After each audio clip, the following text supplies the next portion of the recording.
तैयारी स्टार्ट। महोदय, इस संबंध में दिन प्रतिदिन बढ़ने वाले भ्रष्टाचार की समाप्ति के लिए और कर्मचारियों के रवैये के संबंध में माननीय सदस्यों ने विचार प्रकट किए। स्टॉप।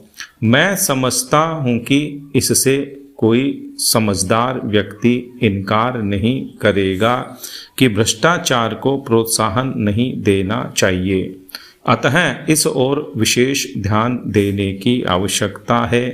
भ्रष्टाचार को समाप्त करने के लिए जो कठिनाइयां सरकार के समक्ष हैं, उन पर शीघ्र ही कदम उठाए जाने चाहिए।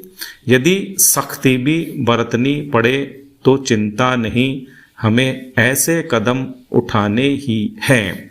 मैं यह जानता हूं कि बहुत से लोग, जिनमें कुछ हमारे साथी भी हैं, इसकी कुछ बातों का विरोध करते हैं, परंतु यदि हम देश की उन्नति चाहते हैं, यदि हम देश को आगे बढ़ाना चाहते हैं और विशेषकर यदि आप समाजवादी ढांचे के आधार पर जिसको कि कांग्रेस ने देश के लिए निश्चित किया है, इस देश की व्यवस्था करना चाहते हैं, तो हमारे लिए आवश्यक है कि हम इस तरह से कदम उठाएं कि जिससे लोगों को अपनी जीविका सुंदर ढंग से कमाने के लिए साधन जुट जाएं। स्टॉप।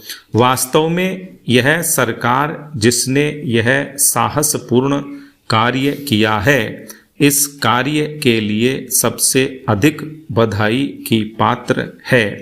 जो लोग यह आशा करते हैं कि हर एक काम उस ढंग से होना चाहिए जिसके लिए गांधी जी हमसे कहा करते थे, और जैसा कि अभी हमारे एक साथी कह रहे थे कि जिस तरह से सरकार ने इस संबंध में व्यवहार किया है, वह गांधी जी की नीति के अनुसार नहीं था। स्टॉप।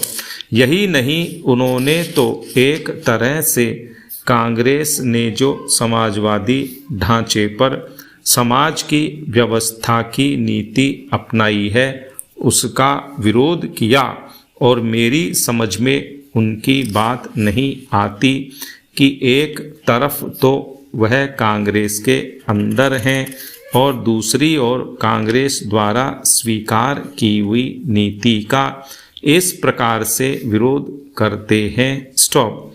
मैं समझता हूं कि वह इस बात को भी जानते होंगे कि कांग्रेस द्वारा इस नीति को स्वीकार कराने वालों में अधिकतर वे ही लोग हैं जो गांधी जी के अनुयायी हैं और उनके सिद्धांतों में विश्वास रखते हैं। स्टॉप।